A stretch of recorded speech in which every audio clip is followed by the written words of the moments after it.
Sir, CM கிட்ட இதை பற்றி பேசுறதுக்கு முடிவெடுத்துட்டீங்களா? we are already late. அப்போ தான் டாக்டர் ஜான் சொன்னார் இன்னொரு தடவை செக் பண்ணிட்டு சொல்லலான்னு.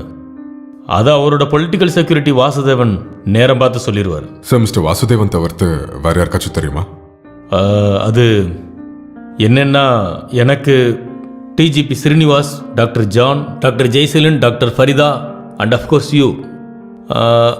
ஐம் சாரி ஏடிஜிபி, பீட்டருக்கும் தெரியும். ஓ, எது கேட்குறீங்க? இனி யாருக்கும் தெரியக்கூடாது. இப்போ இருக்க தெரிஞ்சவங்களே அதிகம். That includes the CM. What? CM கிட்டே சொல்ல வேணாம். ஓய், காரணம் இருக்கு சார். என்ன காரணம் பெருமாள்? நிறைய காரணம் இருக்கு சார். அதுல முக்கியமான காரணம், கட்சிக்குள்ளேயே சிஎம்க்கு எதனா பிரச்சனை இருக்கலாம். சிஎம்க்கும் கட்சி ஆளுங்களுக்கும் இருக்கிற பிரச்சனையை பற்றி நீங்கள் கவலைப்படாதீங்க. Peter please, you may continue. To be frank, கொலை முயற்சி தான் நடந்திருக்கு. சிஎம்க்கு தெரிஞ்சா மீடியா